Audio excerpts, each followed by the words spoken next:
Sunrise breaks across the ocean. The coffee's brewing and the day is new. I like to sit right here and watch the morning until the sky turns into a field of blue. What I need is a little downtime in the right place, in the right space. It's gonna take me at least a week to clear my mind. Yeah, I'm gonna need a little downtime.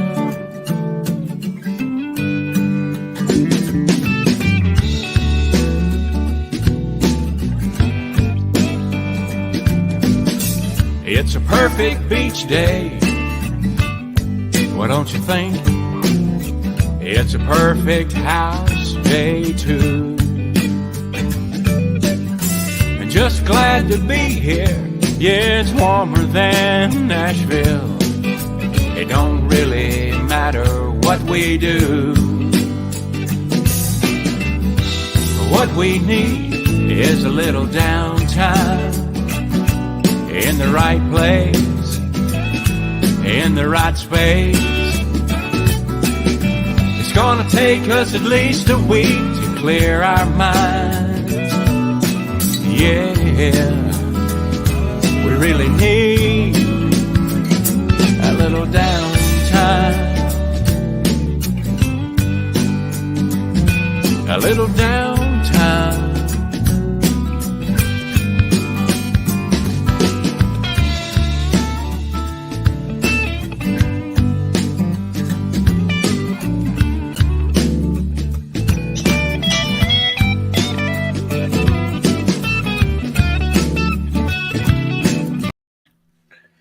Hey folks, it is I, Jason Hyatt with Roundtable Ranch on the CTW TV network. And we actually have a guest today who didn't crap out on us. It's not the, I'm exhausted, so this is going to work out great. But anyway, we have Josh Ua again. And we got a few things to talk about. And I wanted to talk about the second victim phenomenon. So I'm going to bring him on. And he's already introduced himself last time. He might give you a small preview again for the new watchers. And then he'll take it away. So without further ado, Josh Ua. Hey. Can you turn up your volume on your mic just a hair? Just a hair. Just a hair. Better? A little better. There you go. All right. So yeah, my name is Joshua Norton. I'm an AEMT that works in a fairly busy county here in Georgia. Been doing this for about 2 years. Kind of been through the ringer there. Seen a lot of stuff that I wasn't really expecting to see within my first year working there, but lo and behold, cards were not laid in my favor. And yeah. So what is this second victim phenomenon you want to talk about? Because this is not something I've ever heard of. It wasn't actually something I'd heard of before until I had a coworker tell me about it. Second victim syndrome, SVS, it's a phenomenon that affects anybody in the healthcare industry, and I would even extend it to other first responders on specific calls. It's a phenomenon in healthcare providers that defined as a feelings of guilt, inadequacy, or incompetence following an unexpected negative patient outcome. Or kind of like a moral injury type deal. Yeah, it has a lot in common to do with that. One of the articles I came across in, what was it? I want to say it was GEMS or the EMS One journal doing some research on this. Actually mentioned that a lot of this actually comes from moral injury. So one of the more recent big public things that has happened in the medical field that does relate to this was, I believe it was Kentucky. A nurse had messed up. She was real tired training a new person, and she administered the wrong medication to a patient, and the patient had died because of her misstep. Well, of course, she felt like garbage about it. I mean, nobody in the healthcare profession wants to cause bodily harm to people. Yeah. That's just one of those things that, I mean, we might make sideways jokes, but at the end of the day, we got into this field to help people. So that's one of those things that really is a big moral injury. And so what happened was she just felt awful for it. And everybody else in the room, after they realized that she had made the mistake, they also felt awful for it too, even though they weren't directly involved with the medication administration. They were still there and they witnessed an unexpected outcome. All right. Sounds like two sides of the same coin, though, for sure. Yes. So, Yeah, a lot of the literature on it talks about it leading with side by side with a moral injury, something that you personally just can't get beyond because it's something that goes against all your morals. And then also it talks a lot about, let's see here. It also talks a lot about it also being a contributor to burnout, to depression, anxiety disorders. All this stuff can be associated from second victim syndrome. so it's not phenomenon; it's syndrome. So yeah, it is a syndrome. It's something that comes on and it's spurred on by the medical error happening or unexpected outcome. Yeah. And one of the things more recently that happened was very pertinent to me was we're transporting this young 30-something-year-old, right? She was complaining it's generalized weakness. You think 30 years old, okay, it's not that bad. She went from talking and having a heartbeat on the cardiac monitor to limp, no pulse. So that went really unexpected. Now, granted, there was a good outcome from it. They got her back and she ended up leaving the hospital, but that was not something that we were really expecting. Yeah. That's one of those things that when it happens, it's just an immediately shocks your entire system, and then you start stressing out about it. For after a while, if it's a significant enough event, you can get the second victim syndrome where you start feeling that you have burnout, depression, PTSD from it, and anxiety issues. A lot of the stuff in the GEMS journal was actually talking about that, mostly leaning heavily on anxiety issues, depression issues, PTSD.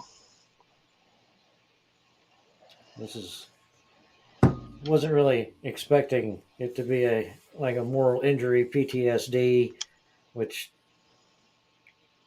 the D on PTSD should not Mm-hmm. exist. It's not a disorder. So, Yeah. It's just one of those things that's kind of stuck around from the burgeoning of mental health. well, yeah. I mean, at least they don't call it battlefield fatigue anymore. Yeah, back then you would get shot if you refused to go back into combat. Yeah, shell shock, battlefield Mm-hmm. fatigue, all that craziness. But still, I don't consider myself having a disorder, even though I am slightly retarded. I think all of us are that way sometimes. But I legitimately can say I'm slightly retarded. I have scar tissue in my right frontal Mm-hmm. lobe, which retards the synapses and the flow of messaging. So therefore, my brain is retarded. At least we're not talking about engines or mechanics like that. We definitely have to be careful with the PC police. No kidding. I mean, what I do, I make fun of myself because I have Mm-hmm. to. If I don't, then I'll just be a lump of lard sitting on a bench somewhere trying to twiddle my thumbs and forgetting how. Yep. So, But yeah, interesting. So, what are they doing for second victim syndrome that is maybe Um, different than PTS or TBI or any of the other ones? Not a lot, really. It's a lot of the same stuff because you deal with the same issues of the depression, the anxiety associated from it. A lot of it is overlapping treatment. And again, with there just being so many complexities to emotional health and all the other associated things within the human body, there's always going to be something new cropping up. Like, you had never heard of the second victim syndrome. I had never heard of it before, but it's just one of those things that people start to discover doesn't exactly fit the bill for, say, PTS or PTSD, because it's not related to necessarily something traumatic happening to you, but witnessing something traumatic happening. Yeah, I mean that really is like you're breaking down like different types of Mm-hmm. post traumatic stress. Yes. No matter what, it's a traumatic event that causes each of these things. We moral injury, Mm-hmm. second victim, um, crowd anxiety. I mean, there's a whole lot of things that they're trying to break PTSD or PTS down into that. I don't know if they're trying to make people feel better about themselves or trying to make it less anything. I think it has more to do with the minor differences between the different diagnoses that you can get. Yeah. Because, I mean, if you're suffering from second victim syndrome, you'll sit there, especially as a medical professional, and look over standard PTS or PTSD, and you'll sit there and look at it, and you'll be that I don't fit the bill for that exactly. I mean, I guess I can kind of see it, but that's not 100% it. But Yeah. then actually having a term that you can be labeled with, I think for some people it might provide some relief of just understanding what's going on. I mean, there's a lot of people that won't get help because they don't want to see themselves as broken. But unfortunately, that's the first band aid you got to rip off and just accept that everybody's broken to their own extent. Yeah. I mean, I didn't get help for years because I didn't think anything was wrong with me. Yeah. Like, legitimately, nobody would tell me that I was having an issue. I didn't see me having issues. I mean, the biggest flag for me that I knew I had an issue is when I had a flashback. But Yeah. I guess that had been months after all my issues started. So I no idea. So if you got family members around you, you should hopefully they'll tell you, hey, you're starting to do little things like this. You know, you're talking in your sleep. Mm-hmm. If you didn't talk in your sleep before, you're thrashing about in your sleep. Obviously, these are things you're not going to know. Yeah. You know, you're sleepwalking, which at one point I had a problem with. I mean, a lot of the symptoms you get from this, though, you don't really think too much about it until someone brings it up, because with depression and burnout and all that other stuff, you kind of have the mindset of that's not me, that's not what's going on. I'm just tired, I'm just this, that, or the other, trying to come up with something else to cause, or the come up with something else as the causation of the problems, without thinking that could be something else just because it's easier sometimes. It's very true. Like, I know when I'm starting to get depressed, and I know I'm just going to have to ride it out because it's a cycle. It happens.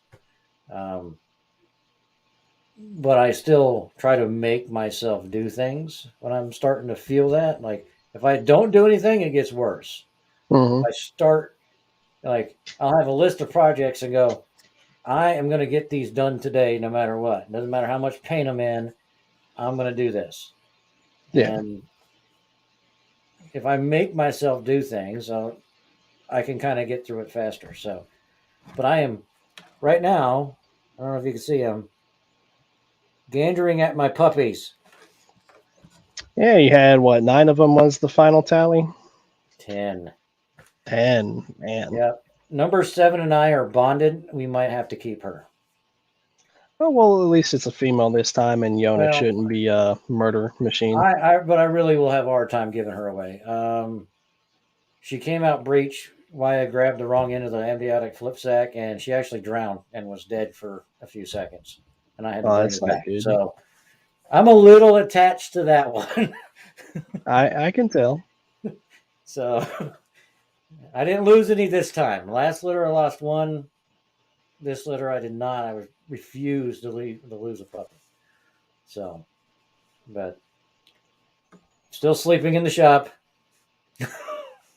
I will for the next, another 2 days. I think of still sleeping in the shop because that puppy has to be checked every hour for symptoms, signs of pneumonia. Yeah. So, but so far so good.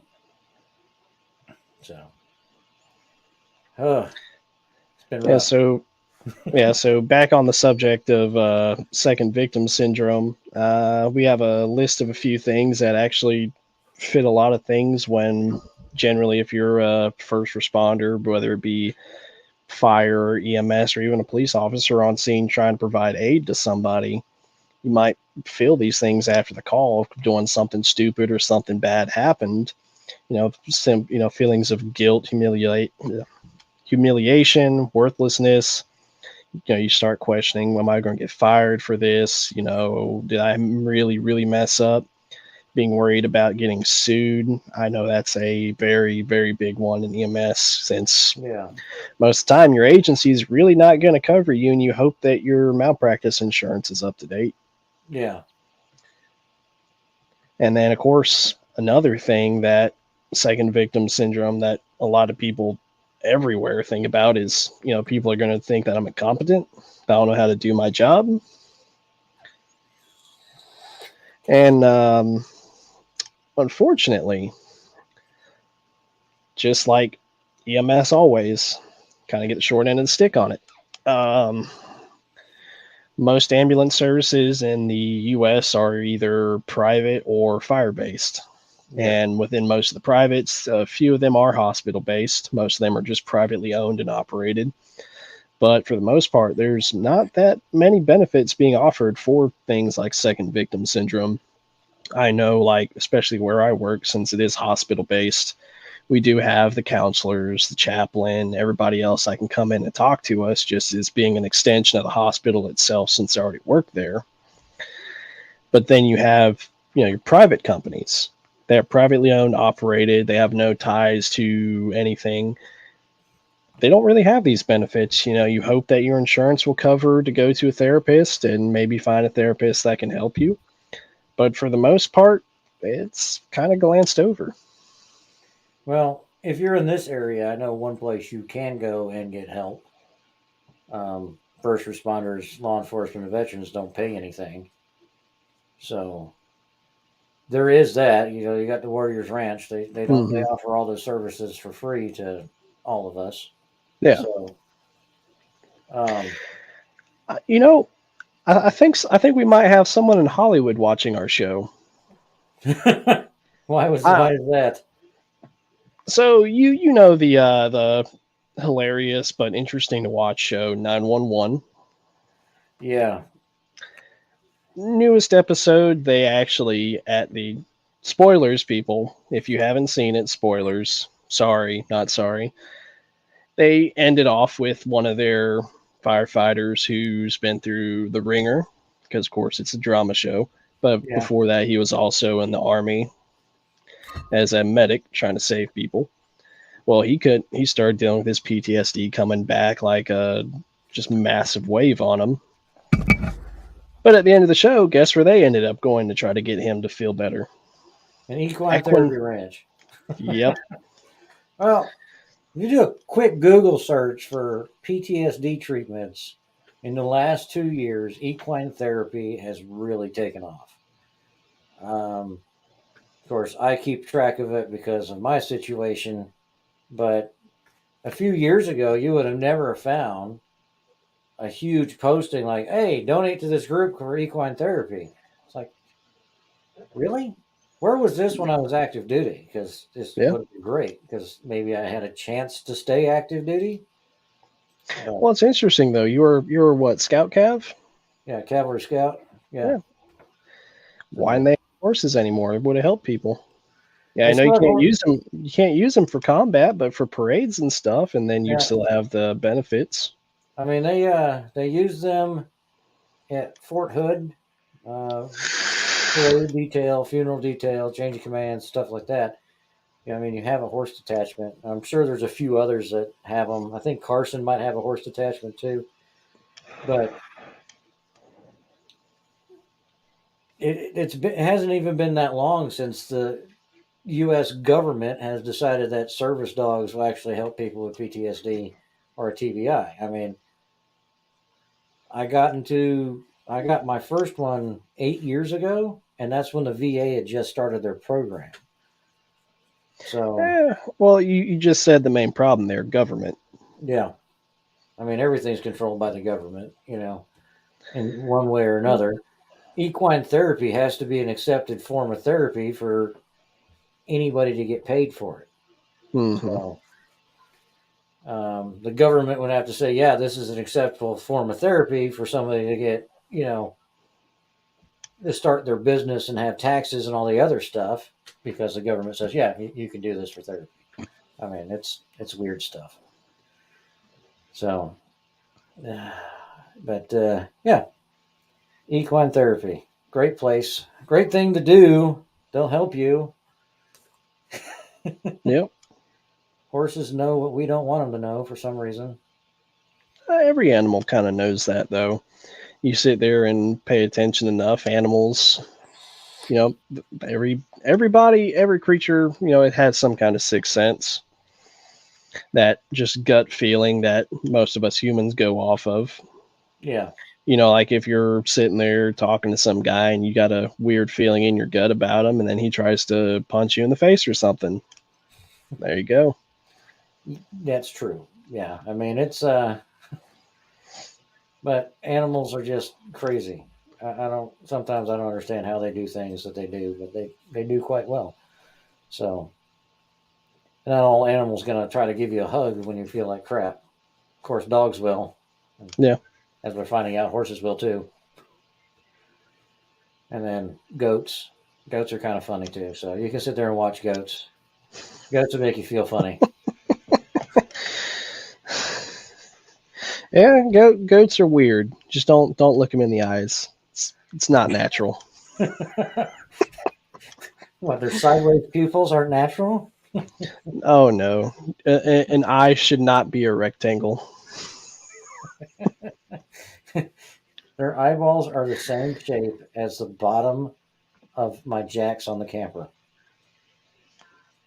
They do that little weird bow tie Yep. funky thing. Yeah, it's bad. But I liked watching the goats. Watching the goats was fun. It's like now I'm watching the chickens and cursing every single day because I have one that's stupid.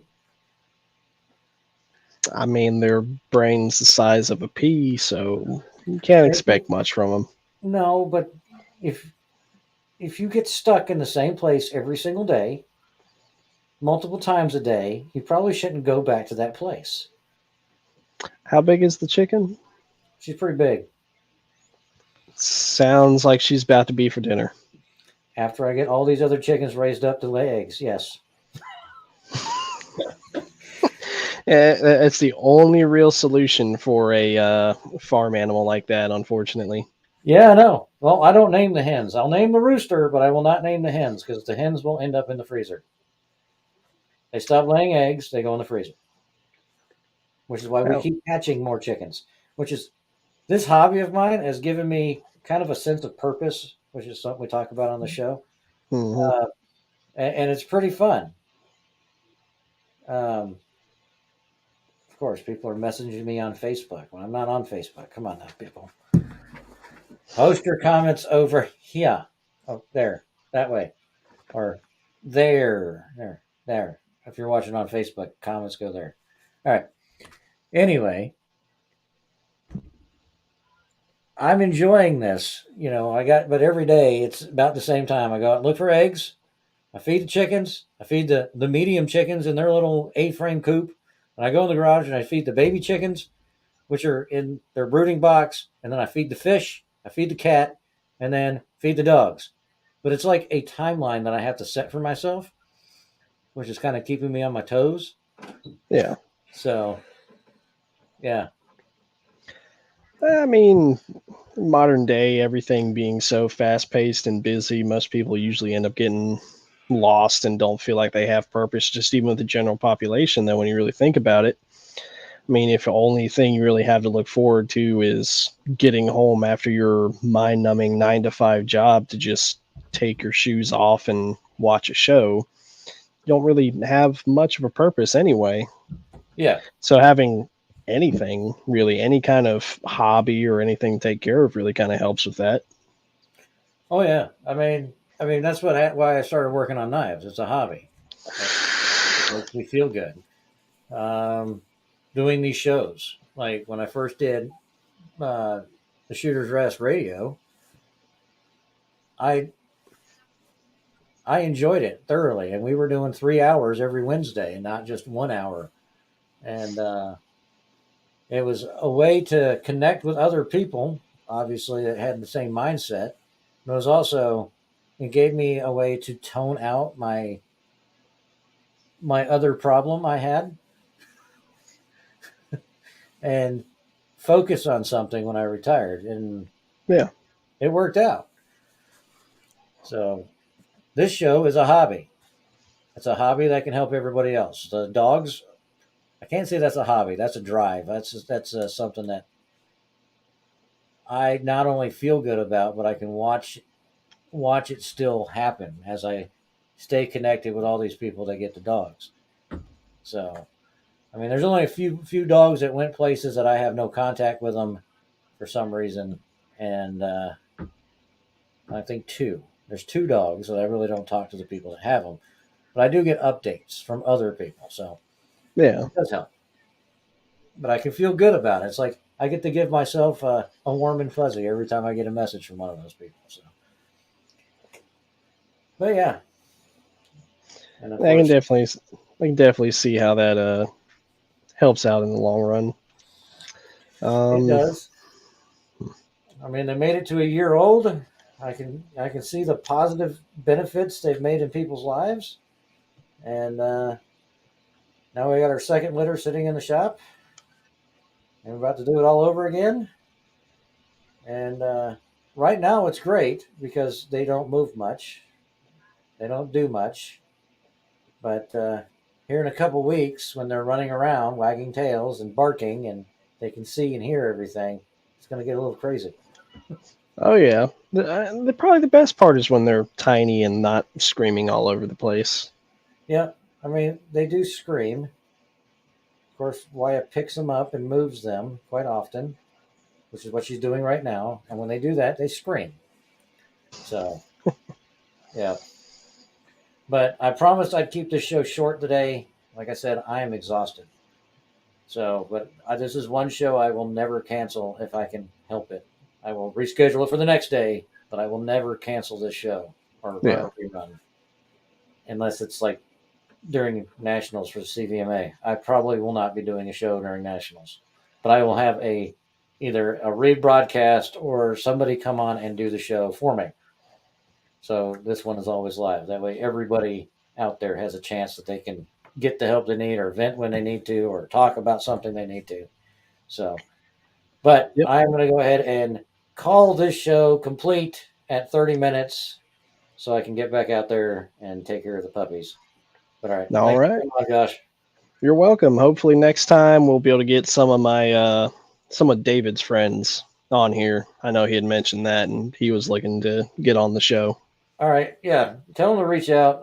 Like I Yep. said, I'm a busy man sometimes. So, All all right. right. Have Always fun. I'll good. talk to you later. All right, folks. I'm sorry I'm cutting the show short, but like I said, I'm extremely exhausted. We did have 10 puppies. The puppies are on the ground. So go ahead and contact us if you are interested in a pup and tell us your story, and we can go through from there.